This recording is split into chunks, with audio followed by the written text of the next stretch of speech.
I bought some of the strangest Xbox accessories ever made to see how far Xbox has come over the last 20 years, celebrating their highs and also their lows. Unboxing and testing products from every single console generation, including the original Xbox, Xbox 360, Xbox One, and of course the latest generation. You are not going to believe some of these Xbox products. So let's first start with probably the most expensive and also oldest accessory in this video. Right here, I have got the highly collectible Steel Battalion controller set, and this thing cost me $300, so it better be worth it. Now, the funny thing about this controller set is that it only worked with one game, which was Steel Battalion, and that was released in around 2002. So for you to actually purchase this, you had to be like the most hardcore fan of this franchise, like completely sold on the hype of what it can do. Luckily, that game did not disappoint and scored a solid 83 on Metacritic, and a few years later it had a sequel called Steel Battalion Line of Contact in 2004, which was not as good, but it did have a multiplayer element which was very next gen for that time in gaming. That manual's huge. Look at that, they've like taken out an entire tree for this manual, all for this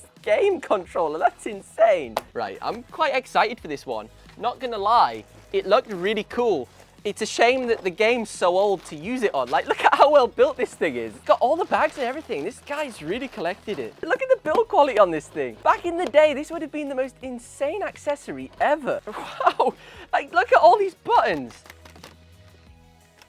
Got like a start button and everything. This would have been so awesome. Oh, it's got pedals. Wow. Like, there's so many accessories. No wonder this thing was so expensive. Oh my word, this is so over the top. So what we've got here is, basically this is used for controlling all of the different mechs in the game. So it all attaches together, a little bit like the Microsoft Flight Simulator stick that we took a look at by Turtle Beach in a video I did last year. But this takes it to a whole nother level. This was 2002, and like peripherals and accessories like this was pretty insane. And it's actually really stylish. At least I got a copy of the game, that's pretty good. Oh, look at the condition of that disc. Immaculate. But before we can play this game, first I need an original Xbox.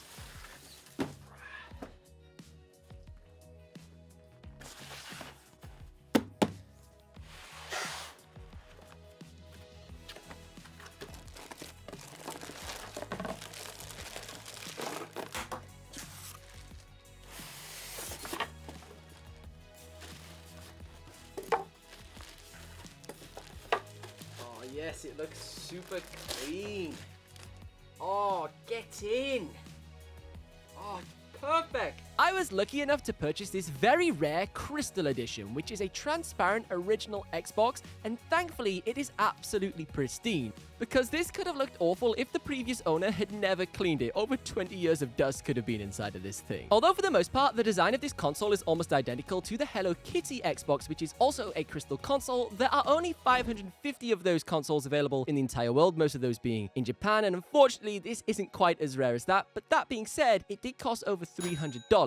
Which is almost double the price of a regular original Xbox. So I've got everything set up, and to be honest, I've got no idea what to expect. There are so many buttons on this controller. How is it possible that a 2002 game has me this excited? This is nuts. Look at that interior. And we got the like controls here. This would have been so good back in the day if you owned this. Oh, this one's flashing. We got this cockpit hatch. No way. No way, we just closed the hatch with that button. How can this be so good? All right, ignition. We literally have a button for the ignition. You're gonna turn that on. No way, that switch actually changed something on the screen. This is insane. And I'm assuming with the foot pedals, yes, we're going forward, I've nailed it. Oh my God, I'm a pro. Can we change the speed of it, get a bit more pace going? Oh, look at that, wow.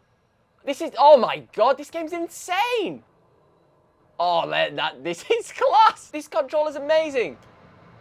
This is the best peripheral I've ever used on a video game. And I own a lot of fancy steering wheels as well for like Forza and Gran Turismo and stuff, and sim racing, but this is a whole nother level of simulator. It's so complex, actually, to control. So we're looking around here. Oh my God, I'm going to take out a building. Whoa, whoa, whoa. Yeah! Take that. Lock on. Oh, we're getting nailed. Come on, take it. Oh, I took him out. We nailed him. Oh, I'm gonna, right, now what we can do is if it gets a bit sticky, we can flick this switch up and eject. And just like that, we escape the battlefield. How sick's that? That's insane. This thing's a 10 out of 10. Best Xbox game I've ever played. Probably one of the most toxic eras in gaming was the Xbox 360, and as much as I love that console generation, in fact, it was probably one of the greatest consoles ever made, getting told your mama was fat on Modern Warfare 2 did get a little bit irritating. But to add fuel to the fire, GameDR released the Smack Talk, which, as they said in their marketing, helped add attitude to your gaming. Now, this accessory actually is still available to buy on Walmart. For some bizarre reason, you can still pick this up for about $6 brand new. And basically what it is, it's like a sound box for your Xbox controller. It plugs in between your headset and the controller, and then you can trigger 5 different samples with these buttons here. And they can be anything you want. They can be the ones that are included straight out of the box, or you can record your very own with that super high quality Xbox 360 chat headset. I feel like they couldn't get away with releasing this today. It clearly encourages a casual bit of cyberbullying, and I hope it didn't make too many gamers cry back in the day. Now let's take a look at some things that you can actually purchase from a modern day store, and these are all available on Amazon, and I'll put a link to my Amazon store page down below, because if you're a true fan, you'll shop using that because it helps support the channel. I found these really bizarre bedroom accessories for your Xbox fans, and there's Xbox bedding, and you know, not like your typical type of bedding, but stuff that's got some pretty funny things on the packaging. Now, upon first inspection, there's nothing too strange about these bed covers until you take them out of the box. On the pillowcase, you can see the slogan that says, "Jump in," and depending on who is in your bedroom, this could have one of 2 meanings. However, to prevent anyone from getting the wrong idea, you could cover these words up with this pretty cool Xbox controller pillow. It might help rectify the situation. This controller pillow could also go on your sofa, your gaming chair, whatever you like, but to keep the ongoing theme with the bedroom, this is a really cool Xbox alarm clock. This thing is a 1-to-1 scale of a real Xbox controller. It is life-size, and you can even use the buttons to change the time and set your alarm clock. Speaking of awkward situations, let's take a look at one of the very first Xbox party chat headsets, which was the Nyko Speakercom. How do we open this? Oh, look at that! It's got like a little instruction thing with all the features on. That's quite tiny. When Xbox Live was introduced in 2002 on the original Xbox, players soon needed a way of talking with their teammates within Halo on the online multiplayer. Of course, Microsoft had an official solution that was available, but that did not stop manufacturers from coming up with better options. Well, at least they tried to. Nyko released the Speakercom with the aim to fix the huge problem with the official party chat headset, which was comfort levels and also volume. The Speakercom tried to streamline things with a headsetless design and worked more like a walkie-talkie. Your in-game comms would come through the high-output speaker, and you would have to present the controller up near your face in order to talk. As cool as this design was, it did unfortunately present 2 major problems. First, the controller was like having your mobile on speakerphone constantly, so you couldn't exactly have a private conversation with your friends without the entire household hearing what you're talking about. And second, in order to talk into the microphone, you had to press a button down, literally just like a walkie-talkie, in order to be heard, which was very distracting and also inconvenient. With this next one, I have to be honest with you, I just wanted the excuse to buy it. If you are subscribed to my gaming channel, you will know I'm a massive fan of Guitar Hero. It's one of my favorite games ever made. But after the success of Guitar Hero, Activision tried to recreate the same recipe, but for more dance, rap, sort of hip-hop tracks with DJ Hero. And this game franchise was also a roaring success with a score of 84 on Metacritic, and it even got a sequel. This thing's like glued shut. Wait, why is Connect Sports in the box? What the hell? We've got DJ Hero and Connect Sports in the same box. I've got no idea what's going on. Wow. My God, this guy's played it so much. You can see his like fingerprint in the button. Look at that. Like I could like probably ID his iPhone on that thing and log in with Touch ID. Have we actually got a copy of the game? That's the question. I did own DJ Hero briefly as a child, but it just didn't have the hype of Guitar Hero. You know, Guitar Hero made me pick up a real guitar, if you cannot tell from the wall. You know, DJ Hero didn't have me going out buying some turntables. Now, unfortunately, I could not get the Strangest version of this game due to shipping restrictions, so I could only get the regular edition. Now, there are some really crazy versions of DJ Hero, some of which have their very own carrying case that can be built out into a table that you can perform on top of. Like this Xbox accessory literally provided furniture for your home, which is crazy to think about. It's absolutely absurd. I don't have much confidence for this next one. It's another accessory from the OG Xbox. This thing has the original box. No way. That's crazy. This thing's so old. The guy's held onto that box for over 20 years. That's like dedication, isn't it? Let's have a look at what we have here. Bruh. Oh, wow. What on earth is this? It smells weird. The box literally smells like the 2000s era, like when you go into a pub and everyone will be smoking. Literally, that literally smells like a throwback. Oh, we got some free prizes as well. I think the competition's probably expired. This accessory is so funny. So this Xbox gun was made for a game called Silent Scope Complete in 2004. Now this was a shooting game franchise that originally debuted on arcade machines, literally those huge arcade machines with plastic guns that you would shoot at on like a huge screen. Well, Konami tried to re-emulate that exact same form of gaming, but for people in their households, so they could play arcade games and have that same sensation in the comfort of their own living room. So we've got the game Silent Scope Complete, which means we have all 3 titles here to try out with this weird controller, which I can't even figure out how to scroll through the menu at the moment. Okay, right. So start, and then I'm assuming we should be able to aim, but nothing's happening. So we'll go just click an A button and see what happens. Oh my word, where even is the A button? Oh, A button's the shoot trigger. Nailed it, okay. Let's go Silent Scope 2, keep it in the middle. Also, it was the easiest one to select. Honestly, games like this, I never understand how they work or why. Like, how on earth is this tracking anything? Like, I'm literally pointing at the sky and nothing's happening. See how it like slightly moves? We'll just go for this dude because it's the one that's selected. Nothing's happening. Like, look at that. How is it detecting anything? Whoa, it's got force feedback. Wow. So when you shoot, it like has like a bullet shot. Like, it's not super strong, but that's pretty cool. It feels like there's like a bullet going through the chamber. Oh, that's pretty awesome. I gotta give it to them. That's pretty class. See if that does anything. Nope, doesn't do anything. Burst fire. Oh wow, this gun's got everything. It can do everything other than actually aim at your bloody screen. So it's kind of pointless, but it's got all the other stuff. Wow, this wasn't, honestly, this thing cost me like 50 quid as well.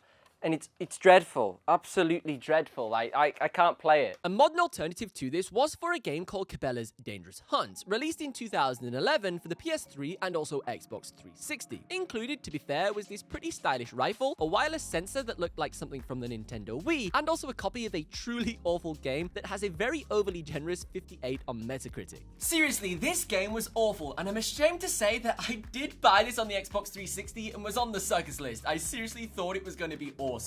I actually revisited this game in a recent video on my gaming channel where I played some of the worst video games ever made. This weapon accessory is so bad that it is virtually impossible to aim at the screen, walking around the map is super clunky, and also inaccurate, shooting nowhere near where you are actually aiming. However, the strangest thing is that this accessory is still being used in 2023, and you can still buy just the toy gun brand new on Amazon, thankfully without the game. And this is because this accessory has been adopted by the VR gaming community. There is some third-party software and plugins that you can install on your PC to get this working with games like Outward, Pavlov, and a few others that come to mind, which is really interesting because a product that was made way before VR was even a prominent way or form of gaming, like the Oculus Rift, was still a prototype for Kickstarter backers, but still some people have found a way to repurpose some old tech lying around their house from their Xbox 360 and level up their gaming setups. Honestly, there are just people in this world that are complete geniuses. They can get anything to work with whatever they like. Switching our focus back to some modern products, here we've got the Horinexet. Now you heard that right, it's a neck set, not a headset, neck set for your neck. Alexa, stop. Alexa, stop. This thing, I'm not holding that much confidence for this at all. Look at that guy in the picture. He's like trying so hard to feel like this isn't awkward at all. He's like smiling like, yeah, this is the future of gaming. Now, speaking of watching movies, when Blu-rays first came out, there was also a competing format available that was known as HD DVDs. And Xbox made their very own $200 accessory that you could buy in addition to your Xbox 360 just to play these. At the time, Sony kind of had an exclusive on Blu-rays within consoles, as they were and still are a part of the multi-companies that form the Blu-ray Disc Association, also known as BDA. Now, looking at the list, you can see that Microsoft were not included in this exclusive club. So they decided to support HD DVD, which was an equivalent format, and I say was because probably 99% of you watching this video have probably never heard of or completely forgot that this form of DVD even existed. So this meant that Xbox 360 owners in 2006 got the pleasure of spending an additional $200 on an external disk drive that sat on top of their console. Not the cleanest setup in the world. And that was pretty pricey if you ask me, especially considering the fact that the PS3 came included with a Blu-ray player and it was also inside of the console. Man, this is much larger than I thought it was going to be. Look at that, it's huge. It's like a mini Xbox 360 Slim, isn't it? Like a little brother that would sit next to your console. Crazy. It wasn't exactly an enticing offer for Xbox gamers to adopt this new format of disc. And you see, HD DVD was destined to fail from the start due to the companies that were involved inside of the BDA. Honestly, just look at the list. You've got Walt Disney, Universal Pictures, and also Warner Brothers. All of these companies had an invested interest in the success of the Blu-ray format, and even to the extent that Warner Brothers publicly announced that it would stop supporting HD DVDs in June 2008, and it would only release HD titles on Blu-ray, which was the final nail in the coffin, and the Xbox 360 HD DVD player was discontinued in 2008, along with the format itself completely. Towards the end of the Xbox 360 generation, Microsoft were on fire with some of the products they were making. They were thinking big, you know, had that Microsoft HoloLens, the Xbox Kinect, and the Xbox 360 Speed Wheel. This was released alongside Forza Motorsports 4 and only cost $60, which was pretty reasonable for a fun way to get more control over your cars in the game. I guess this was Microsoft's attempt at trying to emulate the Mario Kart steering wheel accessory from the Nintendo Wii, but obviously created for fans and players of the Forza franchise, with trigger buttons for the accelerate and brake combined with the rumble feedback, and also the fact that you could, literally steer like this. It's pretty cool in concept. The Xbox 360 Speed Wheel promised to provide intuitive controls that immerse the driver into the game. But as an avid sim racer, there are some major flaws with this product that I can see. And to truly test this out, I went and bought Forza 4 and booted up my Xbox 360. Right, come on, let's go. Oh, it's working. Oh, that's awesome. Look at that. That actually, it's really responsive. I thought it was going to be useless. See, my biggest worry was, as being like a hardcore sim racer guy, that you'd miss out on having any form of like force feedback to sort of feel the grip in the tires and the traction loss. But actually, it's pretty good. It's nice and accurate, better than steering with a controller, that's for sure. Oh, and you've got light indicators. So you've got these lights on the actual controller itself that sort of show when to change gear, but also what the tires are doing on the car. So when you're braking, you can see they flash like crazy to show the locking up and stuff. So that gives you almost like a visual aid while you're actually using it. So that sort of makes it for what you don't have with a real steering wheel. Arms are getting tired though. See, when you have a normal steering wheel, you can sort of rest your arms a bit, but like you're literally holding this in the middle of the air. My arms are exhausted. I'm only like half a lap around the Alps. That's one thing that's quite good, is because it is literally like a steering wheel, you can turn so much quicker than on the controller. So you can get much more of like a snap back on the, if you're losing any oversteer or something, you can sort of snap it back if you're losing that back end, which is a nice touch.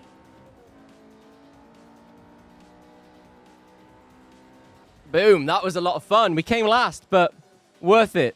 I enjoyed that a lot. They need one of these for the Xbox Series X. If you want to see more awesome Xbox accessories, you should definitely check out this video next. But if you enjoyed this video, why not jump into the community and subscribe to the channel?